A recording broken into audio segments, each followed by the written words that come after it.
Un niñito se estaba tratando de dormir por la noche. Su cuarto estaba oscuro y él tenía miedo.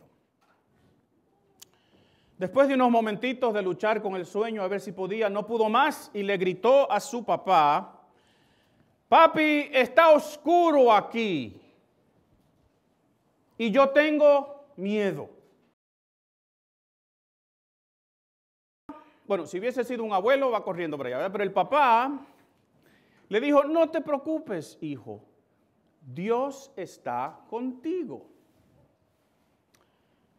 Pues el niñito trató otra vez de dormir.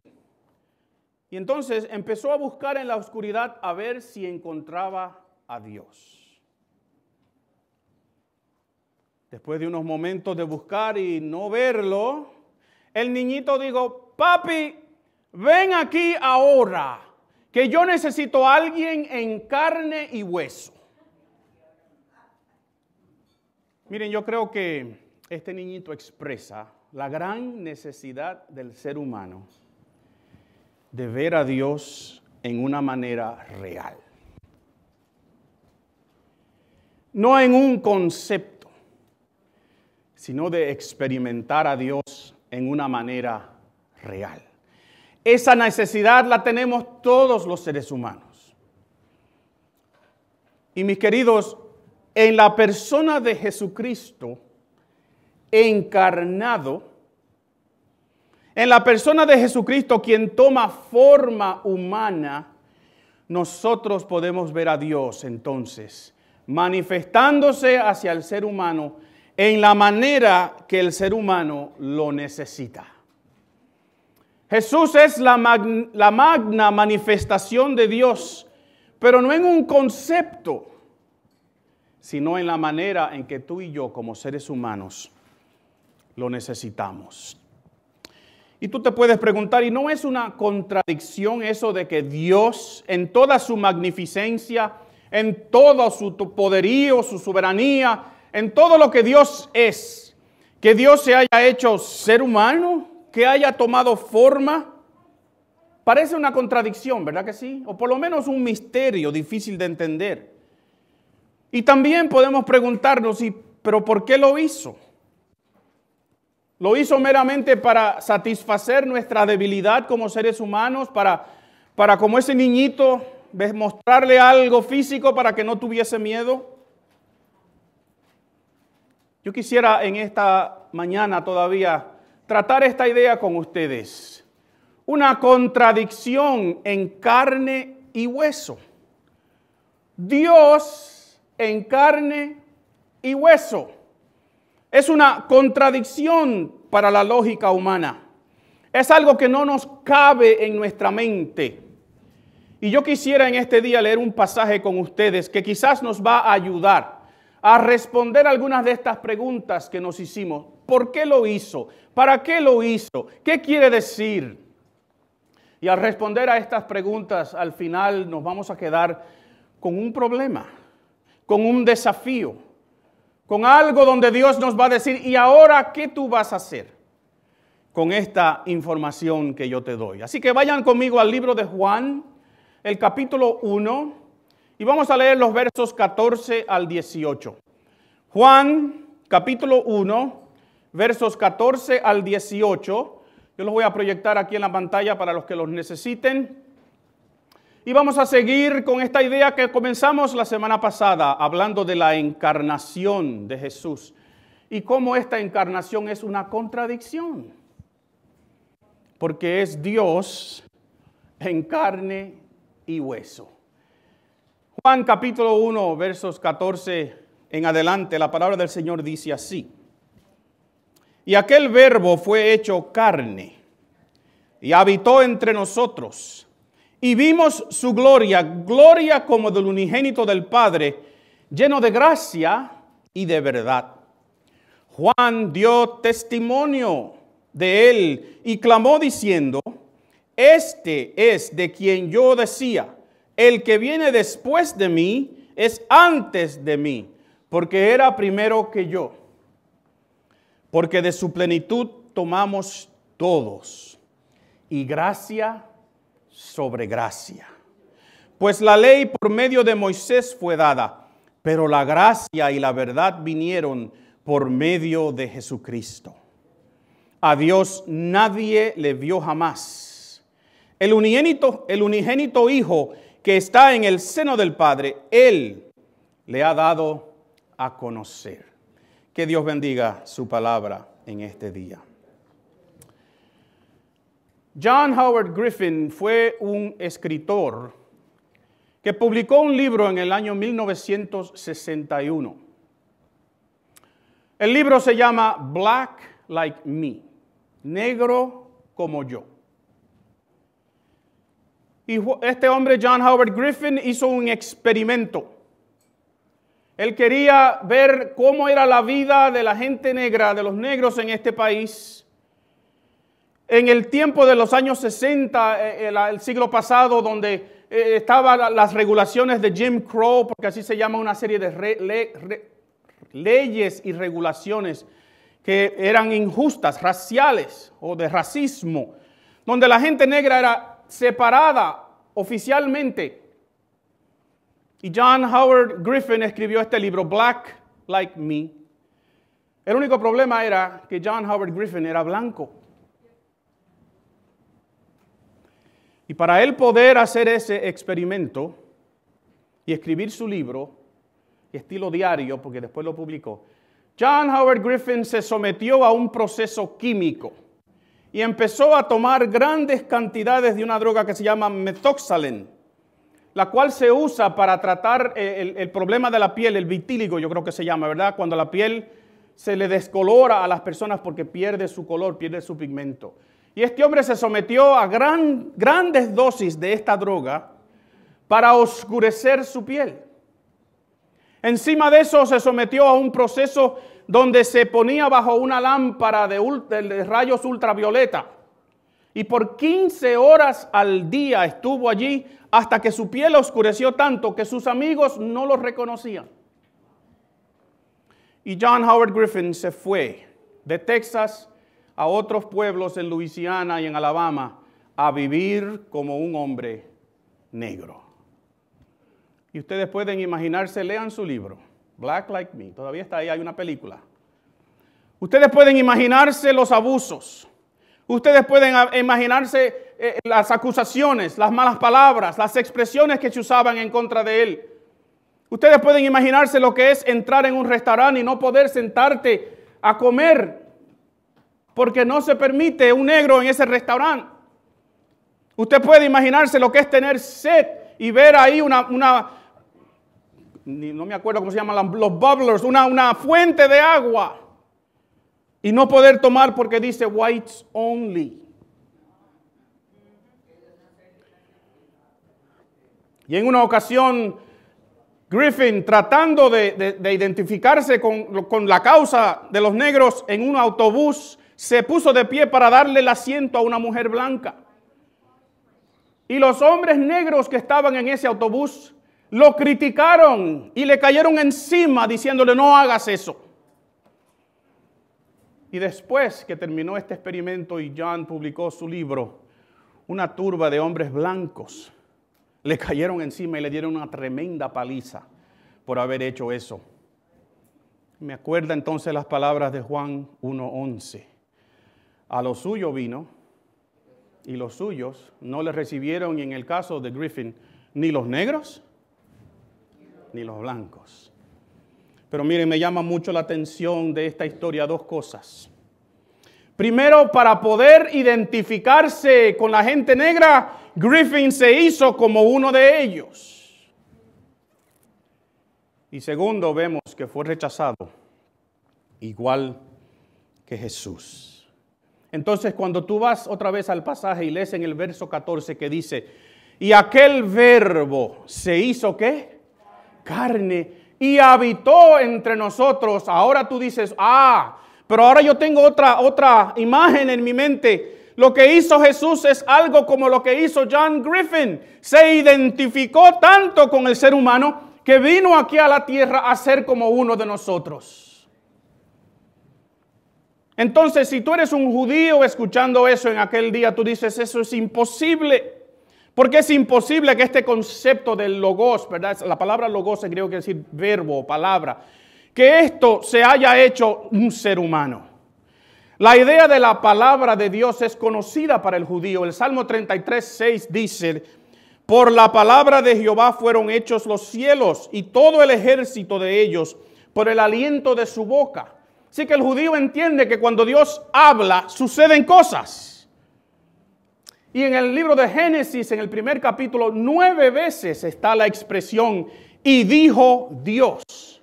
Y cada vez que hay esa expresión, algo sobrenatural sucede después. Así que el judío entiende esta idea de que cuando Dios habla, que la palabra de Dios tiene poder de creación.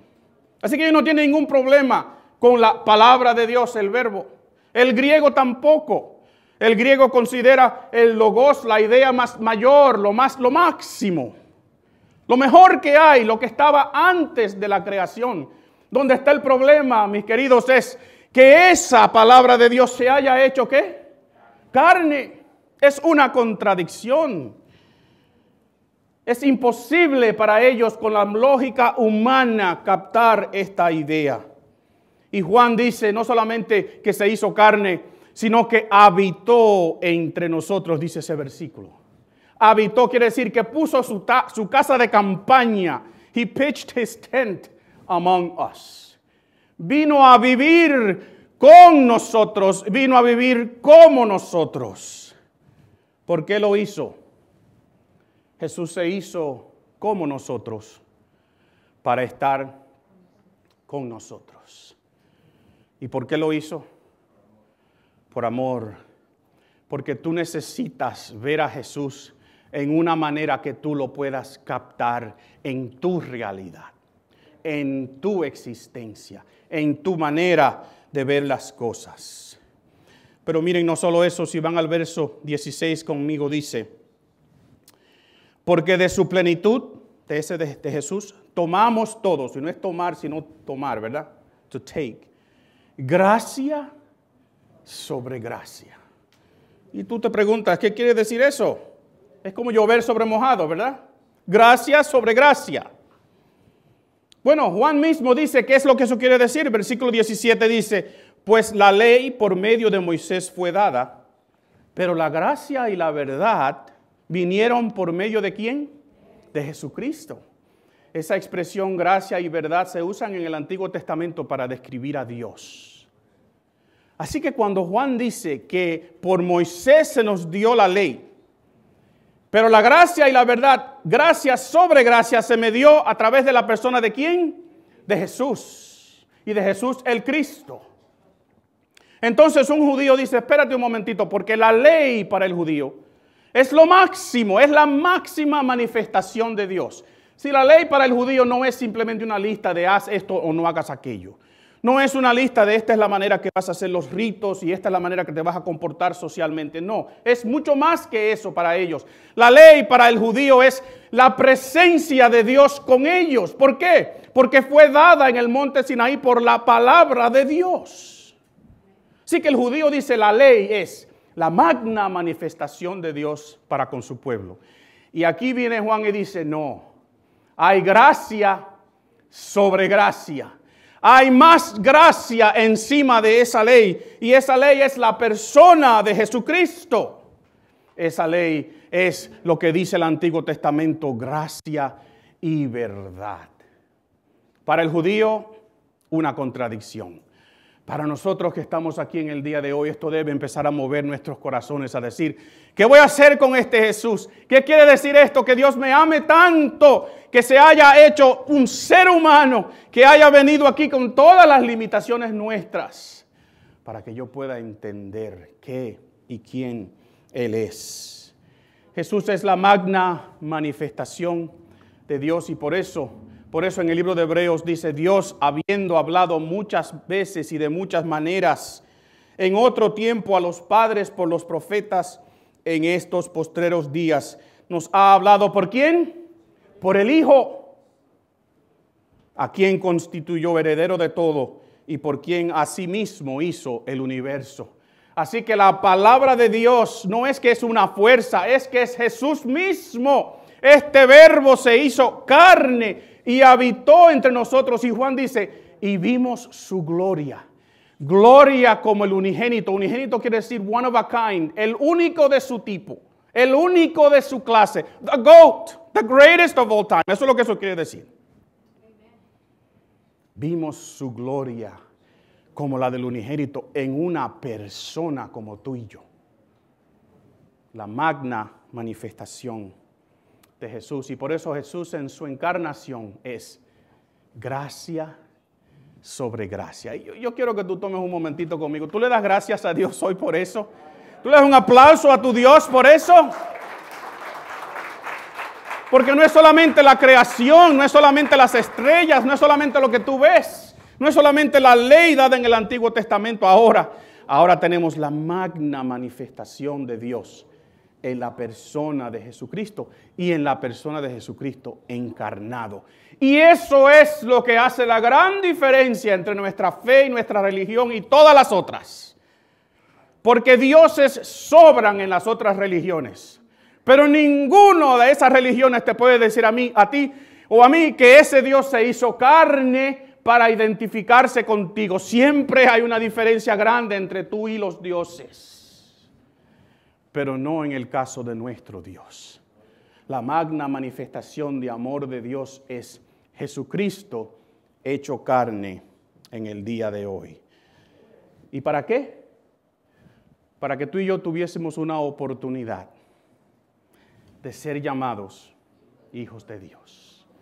Juan 1:12 dice, y a todos los que les recibieron, a todos los que creen en su nombre, Él, Dios, le dio potestad a esa gente de ser llamados, ¿qué? Hijos de Dios. El derecho de ser llamado un hijo espiritual de Dios, te lo da Dios a través de ¿quién? De Jesucristo.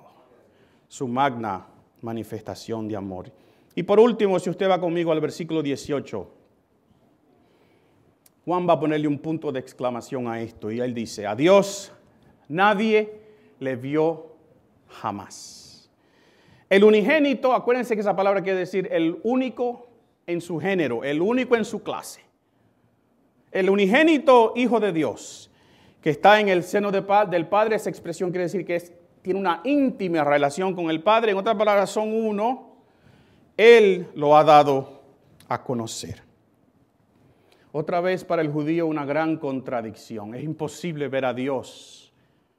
Y el judío decía, si veo a Dios, muero.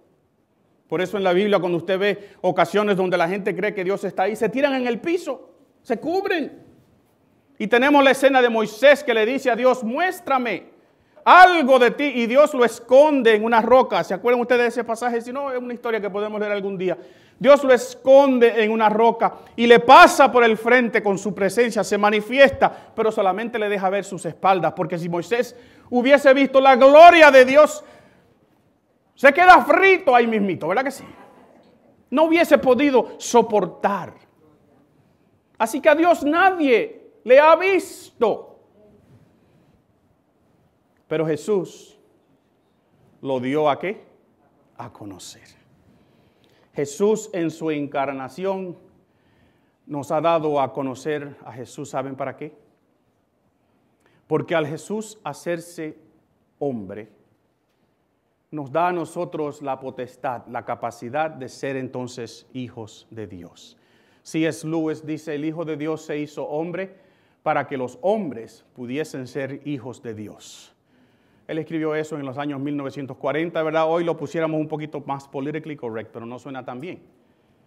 C.S. Lewis hubiese dicho, hoy el Hijo de Dios se hizo ser humano para que los seres humanos pudiesen ser llamados hijos de Dios, pero como que no suena, ¿verdad? Pero ustedes me entienden. ¿Por qué Dios se manifiesta a través de Jesucristo?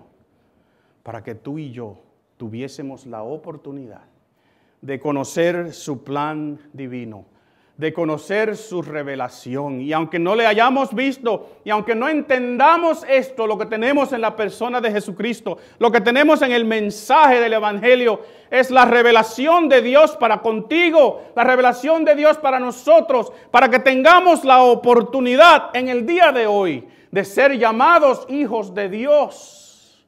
si es que le hemos recibido y si es que creemos en su nombre, como dice el pasaje.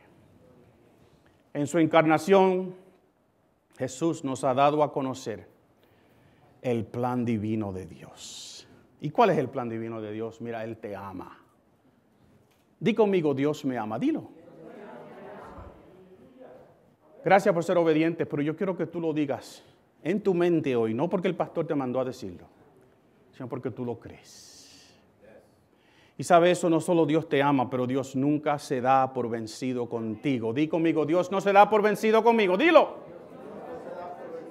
Porque el ser humano se aparta de Dios. Nos hemos apartado de Dios. El libro de Isaías dice, cada uno cogió por su propio camino. Pero Dios nunca se da por vencido tampoco. Y Dios cumple sus propósitos con la humanidad. Y Jesucristo es el plan divino de Dios en carne y hueso. Jesucristo, que es Dios, la segunda persona de la Trinidad, toma forma de ser humano para identificarse contigo, para identificarse con tu dolor, para identificarse con tu sufrimiento, con la manera en que tú ves las cosas. Para decir, yo sé por lo que tú estás pasando, yo sé por lo que tú sufres. Así que no es solamente un Dios haciendo un plan grandioso, sino es un Dios identificándose contigo de tú a tú, ser humano igual que yo. ¿Para qué? Para que tuvieses el privilegio, la oportunidad de ser llamado un hijo de Dios. Jesús se hizo carne, se hizo ser humano como tú y como yo. Nosotros hemos recibido gracia sobre gracia y Jesús nos ha dado a conocer a Dios. ¿Pero para qué, hermanos? ¿Para qué? ¿Para hacer un espectáculo? No, para ofrecerte en el día de hoy salvación, para ofrecerte en el día de hoy vida y vida eterna. Para eso esta aparente contradicción. Mira, si tú ves esto con los ojos humanos nada más, te va a pasar como el niñito buscando a Dios en su cuarto oscuro. No lo vas a ver. Pero si ves esto a través de la persona de Jesucristo, la magna revelación de Dios, entonces en este día y en esta tarde, quizás tú no lo entiendes todo, pero tú sabes por qué lo hizo. Quizás tú no puedes en manera física o de la ciencia decir cómo es que eso sucedió, pero hoy tú lo puedes creer, y a todos los que creen en su nombre, a todos los que le recibieron, Dios les dio potestad de ser llamados, ¿qué? Hijos de Dios. Por eso esta contradicción de la encarnación, por eso Dios en carne y hueso. Yo quisiera en esta tarde preguntarte, ¿quién y qué entonces es este Jesús para ti? Porque pastor, usted me puede decir, bueno pastor, sonó bien bonito eso, aprendí hoy del logos, del griego, aprendí esto, aprendí aquello, que es la magna manifestación, pero ok, me voy para mi casa, mañana tengo que ir a mi empleo, me voy a tener que poner mi máscara. ¿Qué quiere decir esto?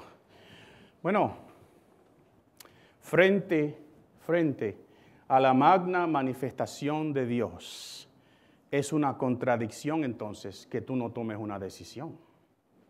Es una contradicción que tú digas, me voy de aquí igual que como entré. Tú tienes en el día de hoy que decidir, ¿qué voy a hacer con este Jesús? ¿Qué voy a hacer con este ofrecimiento de gracia sobre gracia? Yo quiero orar contigo. Y mientras yo oro, yo quiero que tú pienses, o déjame sugerirte qué debes hacer en el día de hoy. Una sugerencia. Primero, miren, este Jesús tiene que ser tu Señor, porque Él es Dios. Y quieras o no, Él es tu Señor. Ahora es por voluntad tuya, aparentemente.